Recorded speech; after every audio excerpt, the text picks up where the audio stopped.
नमस्कार मित्रों, मैं Sachin Mishra MSP coaching centre में आपका हार्दिक स्वागत करता हूं। आज हमारा दक्षिण भारत इतिहास का दूसरा पार्ट है, जिसमें हम पल्लव, राष्ट्रकूट, चालुक्य और चोल वंश पढ़ेंगे। दक्षिण भारत इतिहास पार्ट 2 में हमने आपको बताया था कि 500 ईस्वी से 1200 ईस्वी तक पढ़ेंगे। ठीक है, 500 ईस्वी से 1200 ईस्वी तक। इसमें कौन कौन से आएंगे?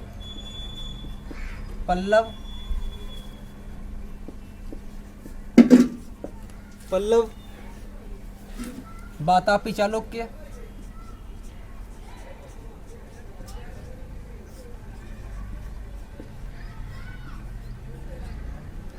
इनके साथ आते हैं बेंगी चालुक्य,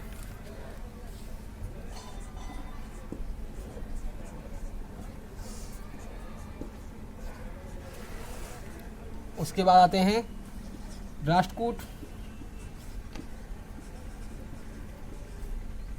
उसका फिर आते हैं चोल। ठीक है, ये हम पढ़ेंगे पल्लव, वातापी चालुक्य एंड बेंगी चालुक्य, राष्ट्रकूट और चोल। इनके बारे में पढ़ेंगे। चोल ठीक है, इनके बारे में पढ़ेंगे। सबसे पहले शुरुआत हम करते हैं किससे? पल्लव वंश से। तो आपको बता दें कि हमारे मैप में पल्लव वंश कहाँ पे है। बात करते हैं पल्लव वंश की।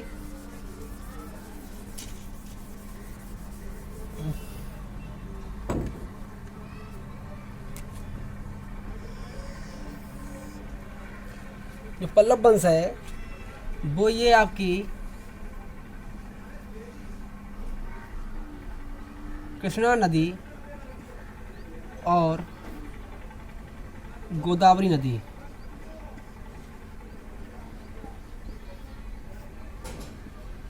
के बीच में जो लोग रहते थे, ये पल्लव रहते थे, पल्लव वंश। ठीक है, और इनके नीचे यहाँ कौन रहते थे? चोल। ठीक है, अब हम बात करें चालुक्य की। तो चालुक्य दो भागों में बट गए थे। जो ये है पूर्वी चालुक्य, ठीक है, ये पूर्वी चालुक्य इन्हें कहते थे वातापी चालुक्य। वातापी, इनकी राजधानी क्या थी? वातापी या बादामी। और जो इधर रहते थे इन्हें कहते पश्चिमी चालुक्य। पश्चिमी चालुक्य ये कहाँ रहते थे? बेंगी, इन्हें बेंगी चालुक्य कहते थे। ठीक है, इनके बीच में आए हैं कौन? राष्ट्रकूट। ठीक है, राष्ट्रकूट। इनकी राजधानी का नाम क्या था?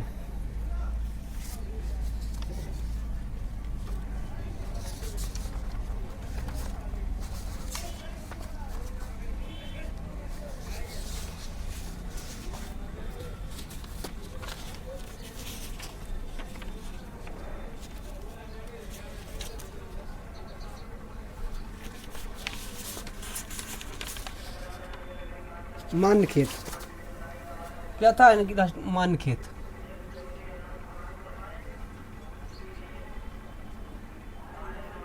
मानखेत।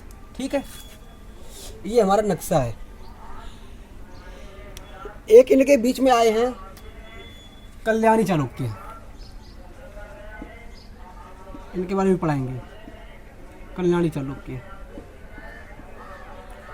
ठीक है, ये सब पढ़ेंगे आज हम। हो सकता है अगला इसका दूसरा वीडियो और बन जाए, ये पढ़ेंगे। ठीक है, अब शुरुआत करते हैं हम कौन से? पल्लव वंश के बारे में।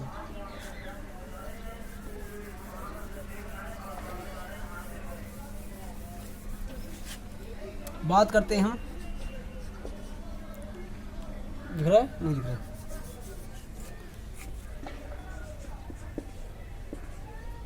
पल्लव वंश।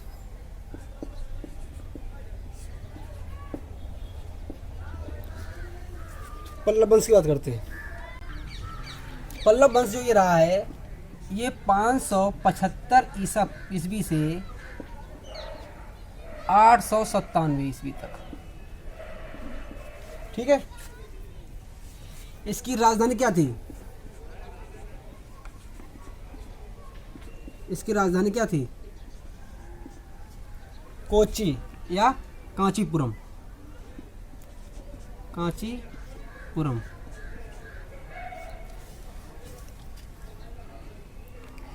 पल्लव वंश की स्थापना उस समय हुई थी जब सातवाहन वंश का पतन हो रहा था। जब सातवाहन का पतन हो रहा था। पल्लव वंश कृष्णा नदी के दक्षिण में स्थित है। हमने बताया था आपको, कृष्णा नदी के दक्षिण में स्थित है और गोदावरी के उत्तर में स्थित है। इस वंश ने अपनी राजधानी को कांची को बनाया था। पल्लव की राजभाषा क्या थी? पल्लव की राजभाषा क्या थी? संस्कृत।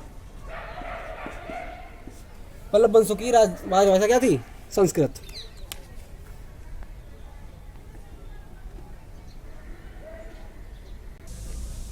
इनके संस्थापक कौन हुए हैं?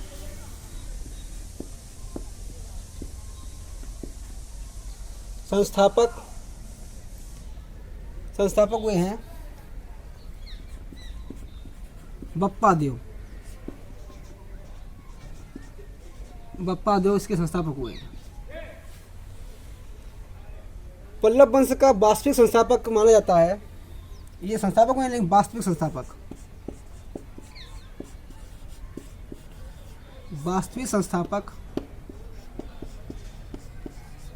किसे माना जाता है? सिंह विष्णु को।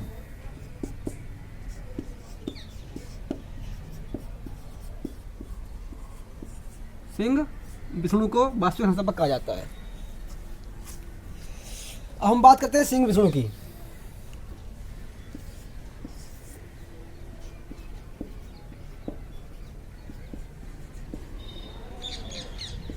सिंह विष्णु जो इस संस्थापक हैं, इनका कार्यकाल रहा है 575 ईस्वी से 600 ईस्वी तक। इनके बारे में कुछ बातें हम जान लें जो इम्पोर्टेंट हैं हमारे एग्जाम की दृष्टि से। सिंह विष्णु वैष्णव धर्म को अनुयायी था। इसका था वैष्णव धर्म।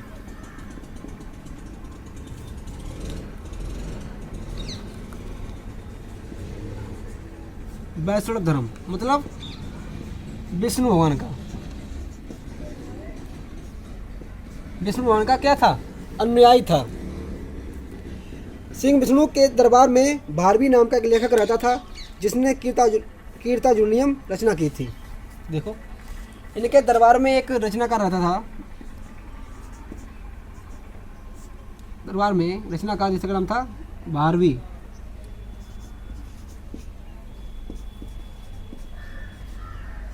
क्या नाम था? भारवी।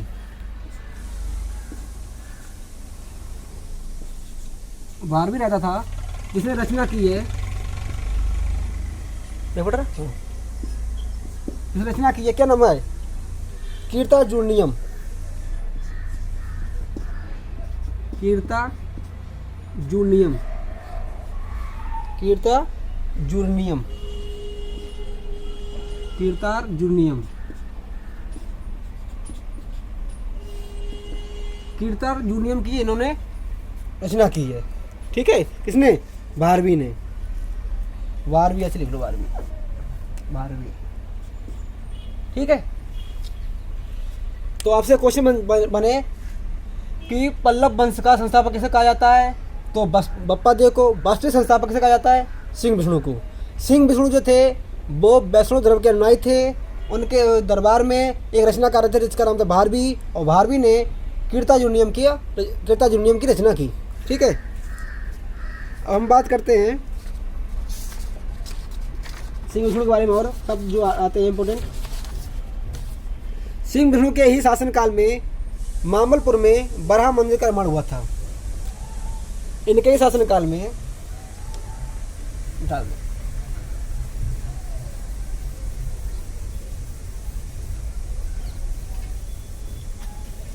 सिंह विष्णु के ही शासनकाल में बराह मंदिर। बराह कौन थे?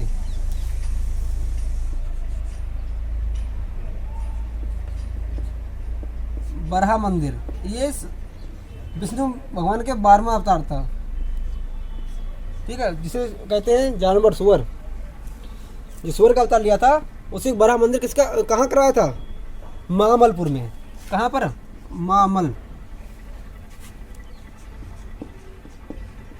मालपुर में सिंह विष्णु ने करवाया था, ठीक है। सिंह विष्णु एक महान प्रतापी शासक था जिसने चेर, चोल, पांडव वंश के राजाओं को युद्ध में पराजित किया था, ठीक है। सिंह विष्णु के बारे में यही क्वेश्चन आते हैं कि सिंह विष्णु ने किसका निर्माण कराया था, बराह मंदिर का कहाँ कराया था, माहौलपुर में। और सिंह विष्णु एक महान प्रतापी शासक था जिसने चेर, चोल और पांडव वंश के राजाओं को युद्ध में पराजित किया था। इसके बाद हुए हैं कौन, महेंद्र वर्मन फर्स्ट।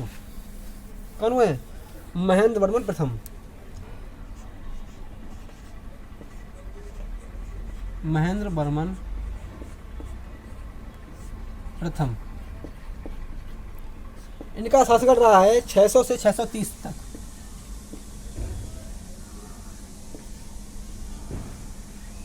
600 से 630 ईस्वी तक। इनके बारे में जाने। महेंद्र वर्मन एक महान कवि एवं संगीतज्ञ था। ये कौन था, कवि और संगीतज्ञ। संगीतज्ञ,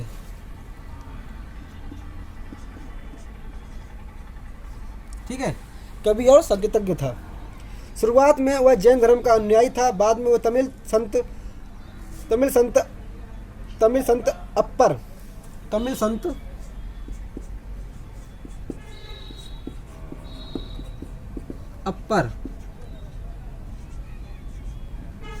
अप्पर के प्रभाव में आकर किसको अपना लिया, शैव धर्म को, मतलब शिव भगवान के अनुयायी हो गया, वो शैव धर्म को अपना लिया।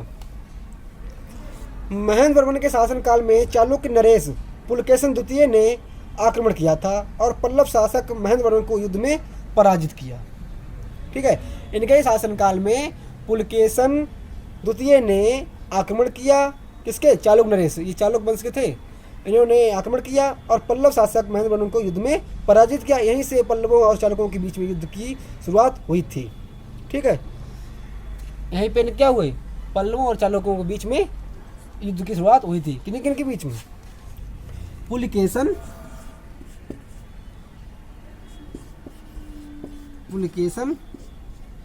द्वितीय सेकंड व महेंद्र वर्मन फर्स्ट के बीच युद्ध हुआ था और यहीं से इनके बीच में युद्ध शुरू हो गया था। महेंद्र वर्मन ने मतविलास प्रसन्न की रचना की थी, जो पल्लव काल का प्रमुख रचना है, ठीक है। महेंद्र वर्मन किसकी रचना की थी, क्यों, ये क्या कौन थे, कवि और संगीतज्ञ थे, तो उन्होंने रचना की है। इसका नाम क्या है, जो महत्व है किसमें, मतविलास प्रहसन। इस रचना नाम क्या है, मतविलास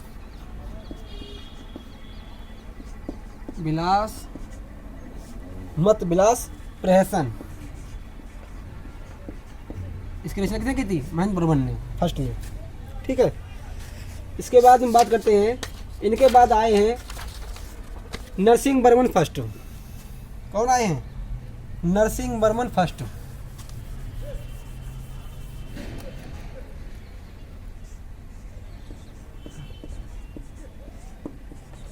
नरसिंह वर्मन फर्स्ट, इनका शासनकाल रहा है 630 से 668 तक,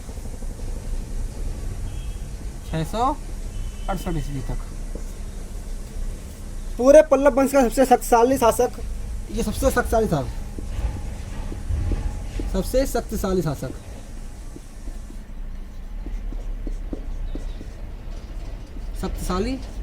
था कौन, नरसिंह वर्मन फर्स्ट, ठीक है, पूरे पल्लव वंश में। इसने चालुक्य शासक पुलकेशन द्वितीय को युद्ध में पराजित किया था। क्यों, उसने क्या किया, पुलकेशन द्वितीय को पराजित किया। जिसने महेंद्र वर्मन को पराजित किया था, उसने उसको पराजित किया, इसीलिए इसे महान शासक कहने लगे, ठीक है, ध्यान देना। इसे पराजित कर नरसिंह वर्मन को वातापी कोंट की उपाधि दी गई, ठीक है। इन्हें उपाधि कौन सी दी गई, तो कोई काम कर देते हैं ना तो उपाधि मिल जाती है। तो क्या दिया गया हमने, वातापी कुंड, वातापी कुंड उपाधि धारण धारण की, ठीक है, दी गई। इसके शासनकाल में ही चीनी यात्री हेमिंगसन कांची में प्रवेश किया था। इनके शासनकाल में जो विदेशी यात्री था, जो चीन से आया था, चीनी यात्री, चीनी यात्री हेमिंगसन, क्या था उसका नाम, हेमिंगसन,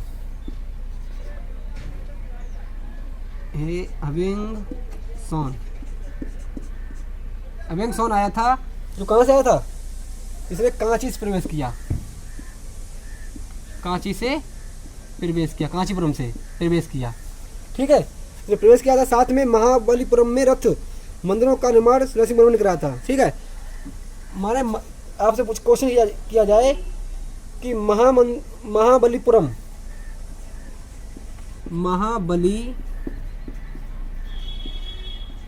महाबलीपुरम में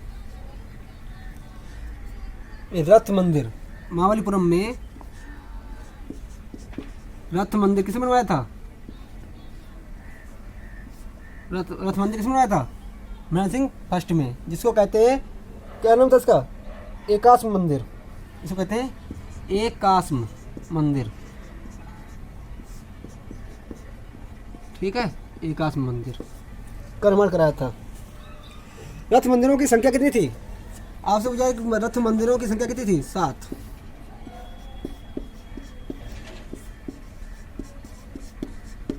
संख्या कितनी थी, 7 थी, ठीक है।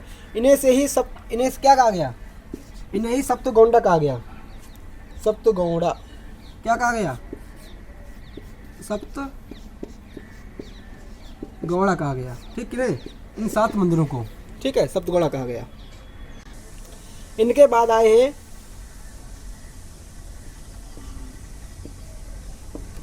नरसिंह वर्मन सेकंड। इंपोर्टेंट राजा पढ़ा रहे जो इंपोर्टेंट है आपके, ये आए 700 ईस्वी से, शासनकाल की आए ना 728 ईस्वी तक।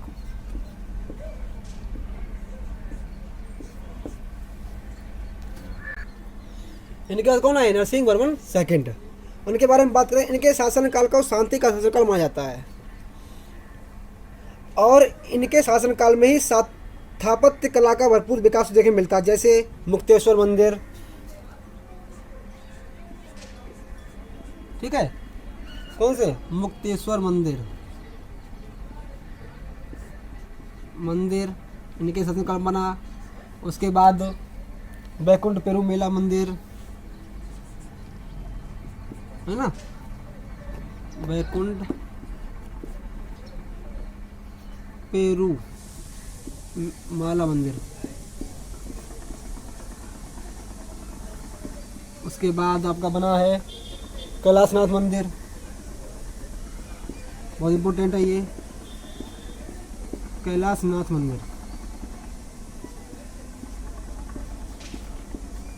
ठीक है, कैलाशनाथ मंदिर जिसे कहते हैं राज सिद्धेश्वर मंदिर, इसे कहते हैं राज सिद्धेश्वर मंदिर।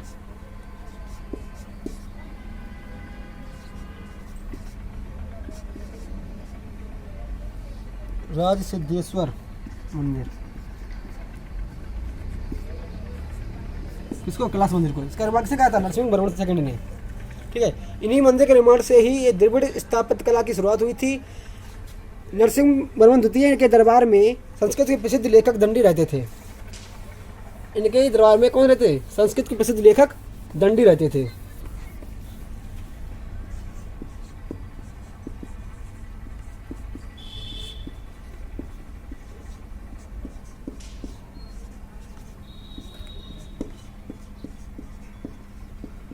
दंडी रहते थे, ठीक है। इन्होंने एक रचना की है जिसका नाम क्या है, देश कुमार चरित्र। इन्होंने रचना जो की है उसका नाम क्या है, देश कुमार चरित्र। देश कुमार चरित्र की रचना की इन्होंने, ठीक है। इनके बाद नंदी वर्मन द्वितीय, नंदी तिरमन तृतीय राजा हुए और इस वंश का अंतिम प्रमुख शासक। पल्लव वंश का अंतिम प्रमुख शासक कौन हुआ है? अंतिम प्रमुख शासक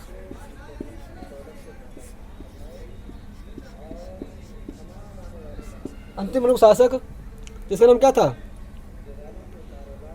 अपराजित वर्मन। क्या नाम था? अपराजित वर्मन। अपराजित वर्मन, जिसने 879 से 897 तक राज किया। ठीक है। बाद में पल्लव साम्राज्य को चोल शासकों ने पराजित कर अपने राज्य में मिला लिया। पल्लव वंश क्या हुआ? पल्लव वंश को चोल साम्राज्य ने क्या किया? युद्ध कर कर ऐसे अपने में मिला लिया। ठीक है। अब हम चलते कहाँ पर? अब हम चलते हैं चालुक्य पर। ठीक है, चालुक्य। तो हम चालुक्य की बात करें, चालुक्य में हमने आपको बताया दो चालुक्य थे, एक थे वातापी चालुक्य और एक थे वेंगी चालुक्य। तो सबसे पहले हम बात करते हैं किसकी? वातापी चालुक्य की। वातापी चालुक्य, वातापी चालुक्य जो थे, इसके संस्थापक कौन थे? इसके संस्थापक थे पुलकेशन प्रथम। संस्थापक कौन थे? पुलकेशन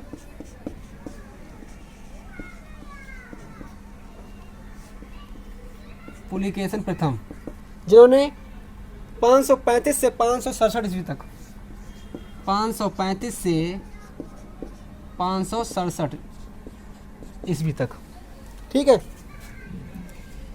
इनके शासन किया था। पुलकेशन प्रथम के बारे में बताएं तो पुलकेशन प्रथम ने ही बादामी को अपनी राजधानी बनाया था। ठीक है। वातापी चालुक्य से क्यों कहते हैं? क्यों? इसकी राजधानी क्या थी? बादामी। राजधानी क्या थी? बादामी। ठीक है, बादाम खाते हैं वही बादामी, याद रखना, बादामी। ठीक है। इसके बाद कीर्त वर्मन का पुत्र पुलकेशन द्वितीय से अगला शासक बना। और पुलकेशन द्वितीय में बता चुके हैं तुमको, इसने अगला शासक कौन बना? पुलकेशन द्वितीय। पुलकेशन द्वितीय अगला शासक बना। किसका ये लड़का था? कीर्त वर्मन का। किसका था? कीर्त वर्मन का। इस वंश का सबसे महान शासक हुआ था। इसने पश्चिमी गंग वंश, कंदम वंश और पुष्पति वंश के संस्थापक हर्षवर्धन को पराजित कर परमेश्वर को उपाधि धारण की थी। ठीक है। तो इसने क्या किया? गंग वंश, कंदम वंश और पुष्पति वंश, पुष्यभूति वंश के संस्थापक हर्षवर्धन को पराजित कर, किसे पराजित किया था? हर्षवर्धन को। हर्षवर्धन कौन थे? पुष्यभूति वंश के संस्थापक थे। ठीक है। पुष्यभूति संस्थापक थे कौन? हर्षवर्धन। इनको उन्होंने क्या किया? पराजित किया था। पराजित किया तो इसे एक उपाधि दी गई। हर राजा को कोई ना कोई उपाधि दी गई है। तो उपाधि क्या थी इनकी? इनको उपाधि क्या दी थी? परमेश्वर की। किसकी दी थी? परमेश्वर की उपाधि दी थी। ठीक है।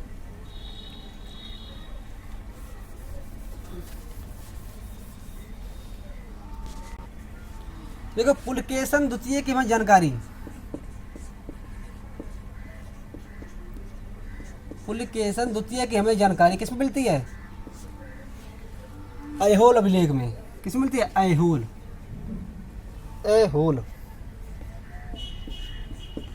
अभिलेख में मिलती है हमें इसकी जानकारी। ठीक। इसकी भाषा क्या थी? इसकी भाषा कैसी थी? संस्कृत थी। और किसने लिखी थी? रवि कीर्ति ने। किसने?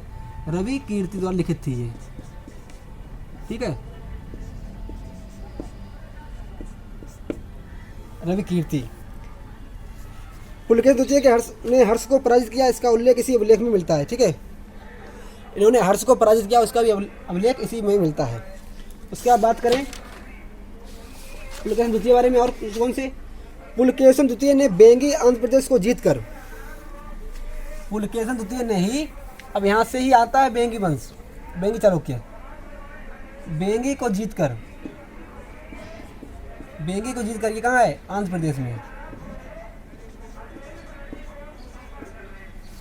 इसे जीतकर अपने भाई विष्णुवर्धन को वहाँ का शासक नियुक्त किया। इसी के साथ बेंगी चालुक्य की नींव रख गई। ठीक है, उन्होंने क्या किया? बेंगी चालुक्य अपने भाई हर्षवर्धन का वहाँ का शासक बनाया, और वहाँ क्या हुआ? शासक बना दिया, तो वहाँ क्या हुआ? इसकी नींव रख दी। इस पुलकेशिन द्वितीय ने अपने शासनकाल में पल्लव वंश पर आक्रमण करा और पल्लव शासक महेंद्र वर्मन को प्रथम पराजित किया था। ये पढ़ा बता चुके हम। इसका बदला इसके पुत्र नरसिंह वर्मन ने प्रथम ने लिया। पल्लव वंश का महाप्रतापी शासक नरसिंह वर्मन प्रथम ने इसी पुलकेशिन द्वितीय को श्रीलंका के राजा के साथ मिलकर 642 ईस्वी में पराजित कर उसकी राजधानी बादामी पर कब्जा कर लिया, और विजय के बाद नरसिंह वर्मन प्रथम ने वातापी कुंड की उपाधि धारण की। हम आपको बता चुके हैं। ठीक है, उसके बाद क्या होता है? इसके बाद क्या हुआ? इसके बाद विक्रमादित्य प्रथम अगला शासक बना, जिसने 654 ईस्वी में पल्लवों से बदला लिया। ठीक है, इसके बाद विजयादित्य और विक्रमादित्य द्वितीय अगले शासक हुए। इस वंश का अंतिम शासक कीर्तिवर्मन द्वितीय था, जिसे दंती दुर्ग ने पराजित किया और राष्ट्रकूट वंश की स्थापना की। ठीक है, इस चालुक्य वंश का अंतिम शासक कौन था? चालुक्य वंश का अंतिम शासक हुआ है, अंतिम शासक कीर्तिवर्मन द्वितीय। कीर्तिवर्मन द्वितीय हुआ, जिसे दंती दुर्ग ने क्या किया? इसको पराजित किया। इसको क्या किया? पराजित किया और राष्ट्रकूट वंश की स्थापना की। ठीक है, अब हम पढ़ेंगे राष्ट्रकूट वंश।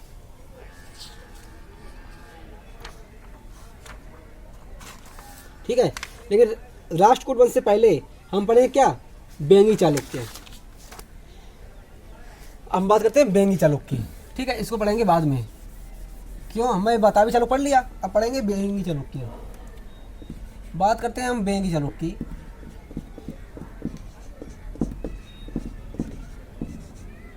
बेंगी चालुक्य जो था, ये पूर्वी में था। पुलकेशिन द्वितीय के भाई विष्णुवर्धन ने इस वंश की नींव रखी थी। इसने अपनी राजधानी बेंगी को बनाया था, इसलिए इसे बेंगी चालुक्य कहलाए। इसी विष्णुवर्धन की पत्नी आयना महादेवी ने विजयवाड़ा में जैन मंदिरों का निर्माण कराया था। ठीक है, अब विजयवाड़ा मंदिर पूछे किसने? विजयवाड़ा में जैन मंदिर का निर्माण कराया, किसने कराया? जैन मंदिर का निर्माण कहाँ पर है? ये जैन मंदिर विजयवाड़ा में किसने कराया था? हर्षवर्धन, उसी का नाम था उसका विष्णुवर्धन की पत्नी, जिसका नाम क्या था? आयना महादेवी। विष्णुवर्धन की पत्नी, जिसका नाम था आयना महादेवी द्वारा कराया गया था। ठीक है, इनका ये क्वेश्चन आता है। इसी विष्णुवर्धन की पत्नी आयना देवी ने विजयवाड़ा में जैन मंदिर का निर्माण कराया था। ठीक, इस वंश का सबसे महाप्रतापी शासक विजयादित्य तृतीय था। महाप्रतापी शासक कौन था? विजयादित्य तृतीय था। इसने स्वयं को दक्षिणापथ का सबसे महानतम शासक घोषित किया था। प्रमुख पापनाथ मंदिर और विरूपाक्ष मंदिर का निर्माण कार्य भी चालुक्य के शासनकाल में हुआ था।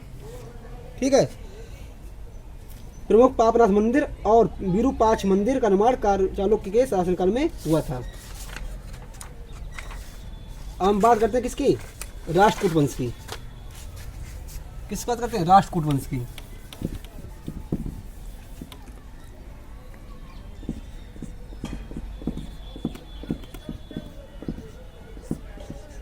राष्ट्रकूट वंश की इसकी स्थापना कब हुई थी? 735 735 में, ठीक है। किसने की थी? दंती दुर्ग ने। दंती दुर्ग आप लिखे आपको, दंती दुर्ग। दंती दुर्ग जो था उसने इसमें 735 से 756 तक राजा रहा, ये शासक रहा, ठीक है। इसके बारे में बात करें, राष्ट्रकूट वंश की स्थापना दंती दुर्ग ने 735-756 ईस्वी में वातापी के चालुक्य के अंतिम शासक कीर्तिवर्मन को पराजित कर की थी। राष्ट्रकूटों ने अपनी राजधानी मान्यखेत्र को बनाया था। दंती दुर्ग के बाद इस वंश का अगला शासक कृष्ण प्रथम हुआ। इसने अपने शासनकाल में एलोरा की ठोस चट्टानों को कटवाकर एलोरा के कैलाश मंदिर का निर्माण कराया था, ठीक है। एलोरा में जो कैलाश मंदिर है, क्या मंदिर है? कैलाश मंदिर। कैलाश मंदिर इसका निर्माण किसने कराया था? कृष्ण प्रथम ने। किसने कराया था? कृष्ण प्रथम ने। किसका शासक था ये? राष्ट्रकूट वंश का, ठीक है।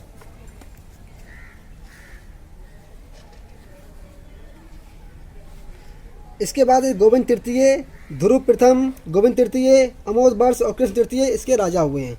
तो सबके बारे में हम थोड़ा थोड़ा बता देते हैं। ध्रुव को धारावर्ष के नाम से भी जानते हैं, जो ध्रुव राजा हुए हैं उन्हें धारावर्ष के नाम से भी जानते हैं। गोविंद तृतीय भी एक महाप्रतापी शासक था। इसने पल्लव, पांडव, केरल, प्रतिहार और गंग शासकों को पराजित किया। इसके बाद इसका पुत्र अमोद वर्ष इस वंश का अगला शासक हुआ। इसके बाद हम बात करते हैं, इसने कन्नड़ भाषा में कविराज मार्ग की रचना की है और अमोद वर्ष ने मान्यखेत्र को अपनी राजधानी बनाया था, ठीक है।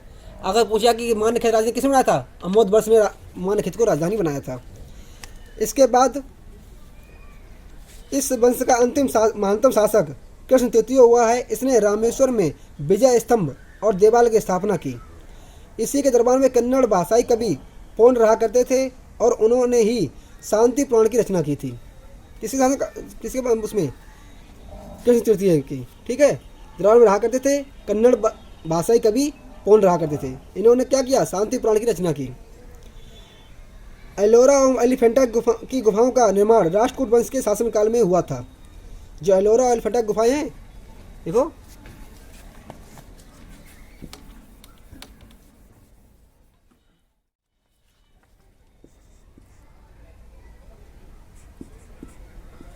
एलोरा एंड एलिफेंटा की जो गुफाएं हैं, इसका निर्माण राष्ट्रकूट वंश में हुआ था। एलोरा में 34 शैलकृत गुफाएं हैं। कैसी? कितनी हैं? 34 शैलकृत गुफाएं हैं, जिसमें अलग अलग मूर्तियां हैं, ठीक है, गुफाएं हैं जो अलग अलग धर्म के बारे में बताती हैं। कैसे? 1 से 12 तक ये बौद्धों के बारे में बताती हैं और 13 से 29 तक ये हिंदुओं के बारे में बताती हैं और 30 से 34 तक ये जैन धर्म के बारे में बताती हैं, ठीक है। ये एलोरा में गुफाएं हैं, ये सब बताते हैं। इसके बाद आता है कौन? कल्याणी चालुक्य। इसका कौन आता है? कल्याणी चालुक्य। इन चालुक्यों के हैदराबाद स्थित कल्याण को अपनी राजधानी बनाया, वो कल्याणी के चालुक्य में कहलाया। 10वीं शताब्दी के अंत में इस वंश की स्थापना तेलव द्वितीय ने की थी। कब? 10वीं शताब्दी के अंत में। इस वंश के प्रमुख शासक तेलव प्रथम, तेलव द्वितीय, सत्याश्रय, जयसिंह द्वितीय, विक्रमादित्य षष्ठ, रामेश्वर तृतीय और तेलव तृतीय हुए हैं। इसमें सबसे महाप्रतापी शासक कौन था? किसमें? कल्याणी चालुक्य में। कल्याणी चालुक्य में आपसे पूछा जाए कि सबसे महाप्रतापी शासक कौन था? महाप्रतापी शासक तो हम कहेंगे कौन था? विक्रमादित्य षष्ठ, छठवां विक्रमादित्य षष्ठ, ये सबसे महाप्रतापी शासक था। इसने कई विद्वानों कवियों को अपने दरबार में आश्रय दिया था। इसके शासनकाल में ही शिक्षा और साहित्य के क्षेत्र में अच्छा खासा प्रसार देखने को मिलता है। इसके शासनकाल में प्रसिद्ध कवि विज्ञानेश्वर और बिल्लड़ रहा करते थे। ठीक है, इसके शासनकाल में 2 कवि रहते थे, हम बताते हैं कवि और उनकी रचना।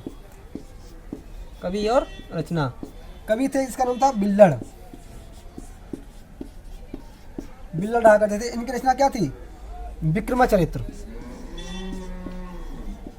विक्रमांक चरित्र। और दूसरे थे विज्ञानेश्वर।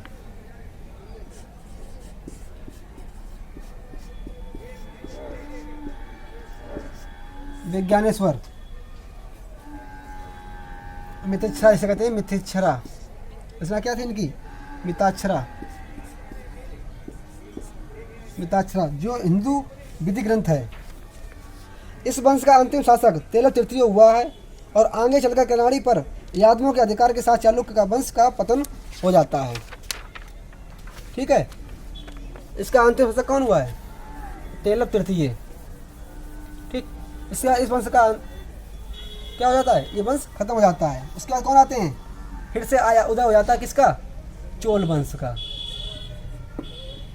चोल वंश का उदय हो जाता है कब? 850 से ये रहे 1279 तक चोल वंश। 3री शताब्दी में चोल वंश के पतन के बाद 9वीं शताब्दी के आसपास चोल साम्राज्य का फिर से उदय हुआ। 9वीं शताब्दी में चोल साम्राज्य की स्थापना विजयालय की थी। इसकी स्थापना किसने की थी? संस्थापक कौन हुए? विजयालय हुए। इस वंश में आदित्य प्रथम, परांतक प्रथम, राजराज प्रथम, राजराज प्रथम, राजेंद्र द्वितीय, वीर राजेंद्र, कुलोत्तंग प्रथम, द्वितीय और कुलोत्तंग तृतीय, राजेंद्र तृतीय प्रमुख चोल राजा हुए और राजेंद्र तृतीय इस वंश का अंतिम शासक हुआ है। अंतिम शासक कौन हुआ है? अंतिम शासक राजेंद्र तृतीय। आपको मैंने याद रखना है प्रथम और अंतिम। राजेंद्र तृतीय।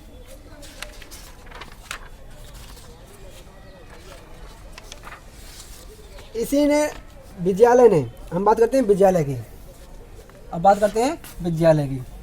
विजयालय ने 9वीं शताब्दी के चोल साम्राज्य की स्थापना की। इसने तंजौर को जीतकर इसे अपनी राजधानी बनाया। किसको बनाया? राजधानी तंजौर को। किसने? विजयालय ने राजधानी तंजौर को बनाया। ठीक, इसके बाद आदित्य प्रथम का पुत्र परांतक प्रथम चोल का साम्राज्य का अगला शासक हुआ। इसके शासनकाल में राष्ट्रकूट शासक कृष्ण तृतीय ने आक्रमण किया था। इसे तक्कोलम का युद्ध कहते हैं। ठीक है, माने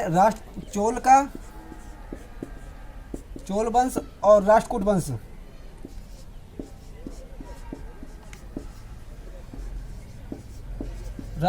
के साथ जो आक्रमण हुआ था, जो आक्रमण बहुत दिनों तक चला था, इसमें इस बार नाम क्या दिया गया? तक्कोलम का युद्ध। इस युद्ध का नाम दिया गया तक्कोलम युद्ध का नाम। ठीक, इस युद्ध में परांतक प्रथम का पुत्र मारा गया और चोलों की बुरी तरह से हार हुई। इतिहास में लड़ाई तक्कोलम युद्ध के नाम से जानी जाती है। इस वंश का सबसे शक्तिशाली शासक था कौन? देखो, अब हम बात करते हैं किसकी? हम बात करते हैं राजराज प्रथम।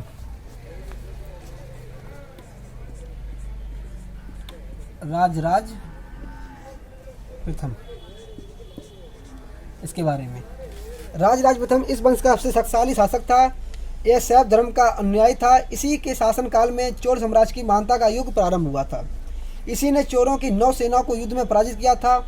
साथ ही चालुक्य, पांड्य, मैसूर के गंग राजाओं को युद्ध में पराजित किया।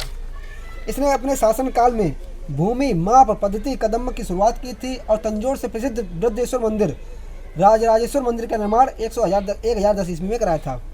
ठीक है, इसने क्या कराया था? प्रसिद्ध बृहदेश्वर मंदिर।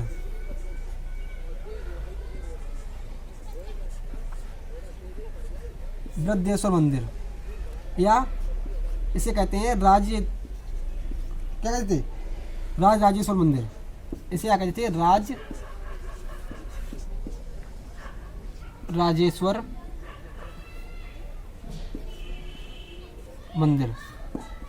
ठीक, ध्यान रखना, राज राजेश्वर मंदिर का निर्माण इसने कब कराया था, 1010 ईस्वी में।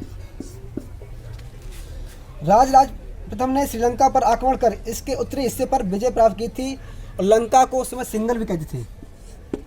लंका क्या कहते थे, याद रखना, सिंघल, सिंघल क्या कहते थे, सिंघल। ठीक है, ऐसे याद रखेंगे। जो लंका है भारत के बिल्कुल नीचे है, सिंघल है, कह लिए है ना, सिंघल। इसके बाद राजेंद्र प्रथम अगला शासक हुआ।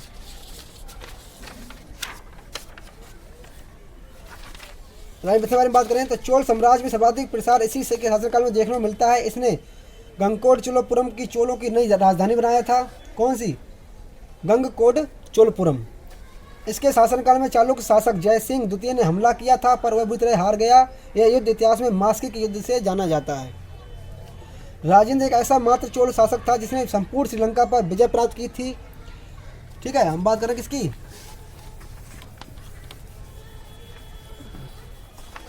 बात करते हैं राजेंद्र प्रथम की।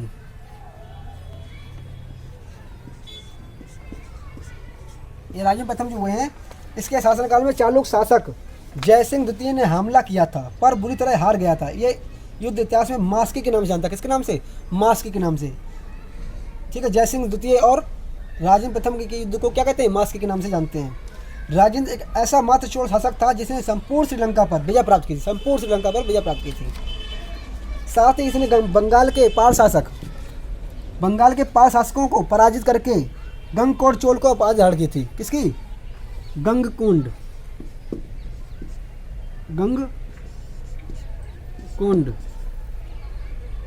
चोल की उपाधि धारण की थी।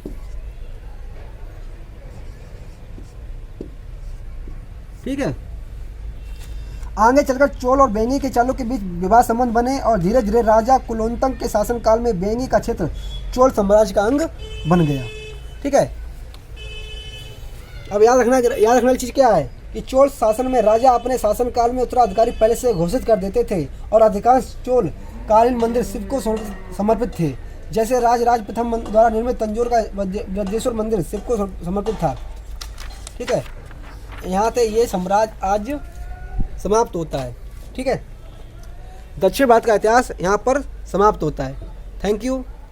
आप लोगों से गुजारिश है कि वीडियो अच्छा लगा तो लाइक कमेंट शेयर जरूर करें।